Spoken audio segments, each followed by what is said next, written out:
Hello, everybody! Welcome to the MudRoom, our weekly free and live Uncommon Sense parenting class. How is everybody doing? We have just 2 weeks before my oldest starts back at school and my youngest starts preschool, so we've been spending just the last few weeks soaking up summer because the snow is coming back all too soon. So not looking forward to it. We have been swimming and spending nights eating at the splash pad and at the beach. I'm just not ready for it to end. We're obviously, I'm not in my normal space. We are once again visiting my parents. Most people have like a summer house or a cottage. My mother's house is that for us, for my family. So that's why I've been spending so much time here over the last couple of weeks. And I'm not ready to get back into routine. Oh, I was just talking to one of my really good friends from high school because her kids and my kids are just spread out enough that when my kids start outgrowing snow gear, her kids start fitting into it. So she was texting me and she was like, are you going to have any snow boots for us this year? And I was like, no, I don't want to think about it. It's still summer. I'm not ready. But that's the plight of the Canadian mom, right? Waiting till there's snow on the ground is like the worst possible position that you could be in because then you're scrambling and you're screwed. Okay, so before we jump into our topic tonight, I'd like to introduce myself for anyone who is new around here. My name is Allana Robinson and I'm a parenting effectiveness coach. I help parents of toddlers and preschoolers understand why their children are misbehaving and how to fix it without yelling, shaming, or using timeouts. I am obviously your host here on the MudRoom. I also host my free peer support group, the Parenting Posse, and I have a membership program called Parent Ability. So if you're watching, please say hi. Let me know you're here. If you're watching the replay, just do me a solid and drop me a replay in the comments. If you're shy and you're not really like the commenting type, I would deeply appreciate it if you just like the video so that Facebook knows that I have some entertainment value and you do actually want to be here. And as always, y'all, comments and questions as we go along are encouraged. This is intended to be a class, not a lecture. I prefer to talk with you instead of at you. So the more that you participate, the more you're going to get out of it because I can actually answer your questions as we go along. Hey Sarah, hey Veronica! Thank you for being here with me tonight. Oh, I just activated Siri. Sarah, my computer thought I'd said Siri. That's hilarious. Okay, so I wanted to talk about something tonight that has come up quite a few times this summer, and that's like, do I really need to worry about my kids' executive functioning skills? Like, do I need to worry about their self-regulation skills? Why would I not just wait and see if these things develop naturally? I mean, like, clearly, there are children who have strong skills in both areas without their parents consciously nurturing those skills. So is it really that important? Or is this just something that's going to develop as they get older naturally? Hey Nicola, hey Jenny. Thank you ladies for being here with me this evening. Okay, so there are two things that I want you to consider when you're asking yourself this question. Like, is this all that important right now? Because I know we're all busy. We've got a million things on our plates. We're trying to raise little kids, and that in and of itself is like a full-time job.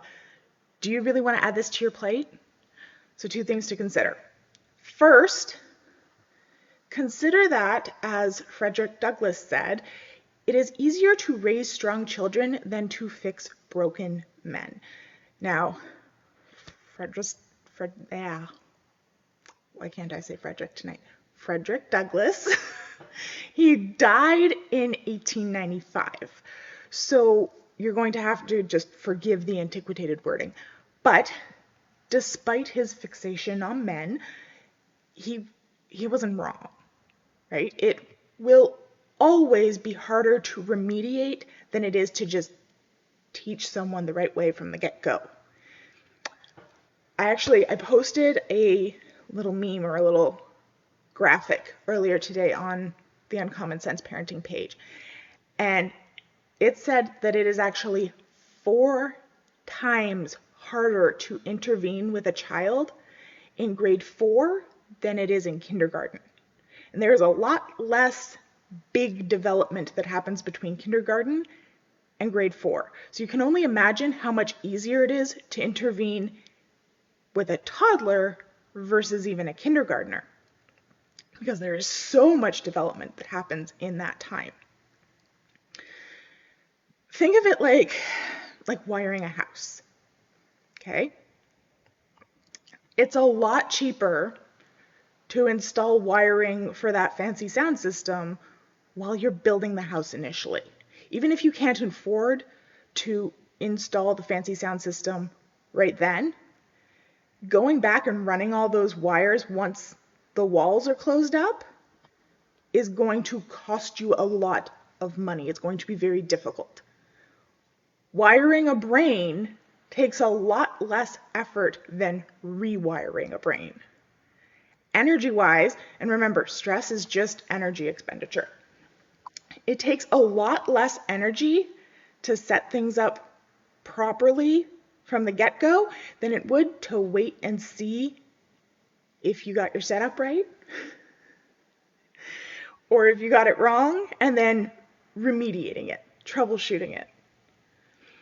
A child's brain is very plastic, which means that it's easy to mold. It's easy to get it to make connections. And as we age, our brains become less and less plastic.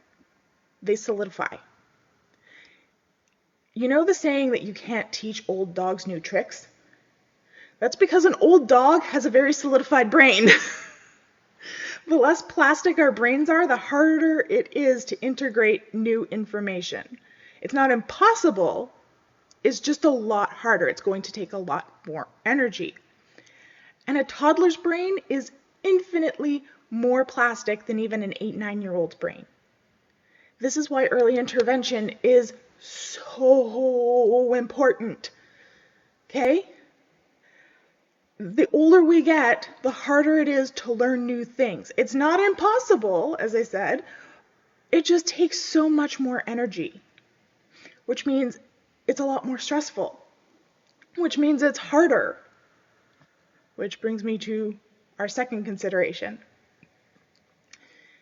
The second consideration is that as kids get older, they have to split their attention amongst a lot more things. Just think of how much more you have to split your attention now as an adult, as a mother, or a father, as the case may be, versus even when you were in high school. And think of how many more things you had to split your attention between than in high school than you did when you were in elementary school. Okay, as soon as they hit 6, 7 years old, now they have to focus on academics and team sports and music lessons and volunteering and peer relationships that are becoming more and more complicated. The older you get, the more things that you have to divide your energy amongst. There is no time like early childhood to focus on these foundational skills. So it's a natural fit, right? They are best taught through play. Little kids learn best by playing. Adele Diamond, who is, I'm going to have to read her title because I can't, it's long. She is the Tier 1 Canada Research Chair Professor of Developmental Cognitive Neuroscience at the University of British Columbia. So she says that these executive functioning skills should be taught playfully and they should be taught every single day. These skills are the foundation of absolutely everything your child will ever have to do. So if you don't teach them in early childhood, when are you going to get around to it? Why wait until they're struggling in school, in their relationships, and in their activities? If there is one thing that you can do to set them up for success, it's teaching them these skills early. Because never again in their lives Are they going to have less on their plate than they do now? They can make far bigger gains in far shorter periods of time in early childhood than they can in grade school or high school. And these skills have been shown to be a much better predictor of just general life success than any academic acuity. If your child has weak executive functioning skills, it's going to be very, very difficult for them to excel at almost anything. So Veronica says, when you ask in group if someone is working on their EF functions with their kids, do you mean all the games? I'm doing the games and learning and applying the vernacular I see in the group, but is there something else I should be doing? No. Veronica is in my Parentability membership, so Veronica, that's a great question. No, when you are playing the games, that is the skill building, right? That is integrating those things into their daily life. It's that practice makes perfect cliche, right? Right? Like, it's a cliche because it's true. The more we use these skills, when it's safe for us to fail at using these skills, and that's the important part. Because generally, when we ask children to use these skills, they're on display, right? It's do or die. And if they get it wrong, then there is fallout. So a lot of kids, because kids tend to be slight perfectionists, they want to do it right. They want to please us. Children genuinely want to please us. So often, if they can't do it right, they will just hamstring themselves and they won't do it at all. And so then they don't actually practice doing it because they know that there's going to be a negative consequence to them getting it wrong, which means that they don't use the skill. The skill never gets used. And then the more we demand it of them, the more they try and stop themselves from using it, right? And then we have all these negative behaviors that start cropping up as they try and avoid having to use that skill, right? It's very energy draining for them. So when we practice it using games, interactions, activities that we just kind of sprinkle throughout our day, and again, none of this is like super intense. It's made to be very natural, very playful, very fun. When we sprinkle those things throughout our day, it's not do or die, right? It's safe for them to fail. You know, ever failed, that's okay. Fail again better, right? So when we sprinkle those things throughout our day, we give them lots of opportunity to try using the skill, suck at it, and then the next time we try another thing, they suck at it slightly less. And it's just consciously building up those skills so that they have more practice using them, so that when it is do or die, they actually can use them and those things aren't going to be sucking so much energy. It's going to be a lot easier for them to do because they have a lot of practice doing it. Veronica says she's been seeing so much progress and she's thinking, is that really all there is to it? Yeah. It is really that simple.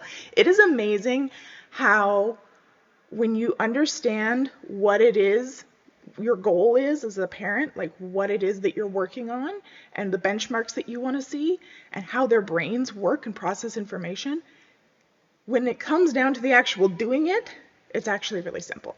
It's super easy. And you're not the first person to be like, really, that's it? Yeah, that's it. So I'm so glad you're already seeing so much progress, Veronica. That makes me so happy. Jenny says, we are working on building skills, but I'm finding that he either loses interest or gets upset when the game is over or that he didn't win. Is there a way to deal with this to ensure that it's a positive experience? Do something else. If he is really struggling with it and it's becoming a negative thing, try something else. There's I think the smallest category in parentability, there's 20 different ways that you can work on a skill. I think that's the one that has the least amount in it. So pick something else.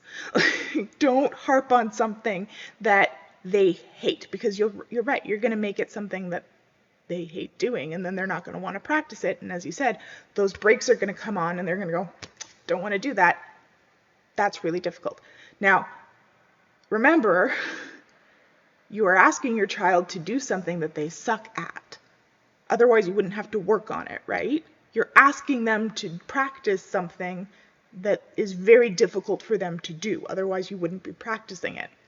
So it is really natural for kids to throw on those brakes because they know they can't do it, or they know that it sucks a lot of energy. That's why I say only work on this 10 to 20 minutes a day. Because if you're working on it for more than 10 to 20 minutes a day, you're sucking a ton of energy, right? Because it's difficult for them to do, which means it takes a lot of effort, which means they then have less effort, less gas in the tank to use for the rest of their day. So don't harp on one thing that they aren't enjoying. Pick something else. Pick something that maybe is slightly easier for them to do. Work up to the really difficult thing. I hope that helps. So all that to say, my honest opinion, yes, these skills are worth working on, and they're worth working on now. This is important. This is not only going to make your life way easier as a mom, it's going to make their life way easier in the long term. These skills are the skills that we use to do everything, absolutely everything. And when both you and your child are expending less energy to get through your day, that is when you get to sit back and go, this child rearing stuff is actually kind of fun, right? Like Veronica was saying, is that all there is to it? Yeah, that's all there is to it. It suddenly becomes super easy. And every day, every single day, except maybe occasional weekends, I get an email or a message, or even a couple times I've gotten a handwritten note in the mail from parents saying how much they wish they'd known about these skills earlier, even for their 5-year-olds. And I mean, 5 is by no means too late to start working on these skills, like by far. But by 5, they do already have a certain amount of habit that we need to remediate somewhat, right? Usually with 5s, it's not super difficult, but it is a consideration. So is it going to eliminate all of your challenges? No. I don't think that highly of myself, and I don't think anything can eliminate all life challenges. Life isn't perfect, and no matter how good your child's life skills are, there's going to be bumps and blocks. These skills also don't finish developing until you're about 28 years old. So for a lot of you, your executive functioning skills might still be under construction. So we really are talking about starting blocks here. But you will have eliminated 80% of your difficulties if your child is developmentally appropriately competent in those 9 areas, in the 8 executive functioning domains and in self-regulation. I wouldn't be up here talking about it every bloody week if I didn't 100% believe that that was true. So if you're tired of struggling and you're ready to find the ease in parenting, if your first step is to take my free misbehavior proof class, which should be linked in the description somewhere, depending on what device you're watching on. It's an automated class. It runs several times a week so that you can pick a time that fits for your schedule, and it will introduce you to these skills that I'm talking about so you can decide for yourself if building them is a priority for you. Your second step is to join Parentability so that I can support you in building those skills day by day, and you can see, just like Veronica and just like Jenny, how easy it actually is, so that you can raise a strong child and then you very minimally have to deal with remediation. Sound good? Okay. Sarah says she's a teacher. So many of her students that struggle academically are ones that have weak executive functioning skills. It's amazing to see the connection. It is so true. And it's funny to me, like I didn't tell my sons, my oldest son started kindergarten last year, so this is his second year that he's going into. And I didn't tell his teachers what I do for a living before I met with them. And it was really, really neat to me to see the comments that they had about him and how they were going, he's really organized. He has really amazing impulse control. And I was like, yeah, that's what we've been working on. Yep, that's what we've been working on. These skills have really tangible, real life applications. They just sometimes are difficult to see until you know what you're looking for. So I'm so glad, Sarah. Yay! Okay, so if you guys have any questions, please comment, email me, let me know. My email address is allana@allanarobinson.com. Super difficult to remember. I am happy to answer any questions. Hit me with your best shot. And I mean, just fair warning, I can talk about this stuff ad nauseum. So if you do message me, you might be in for an hour-long conversation. But I will always give you my 100% honest answer. So, hit me. Try and stump me, please.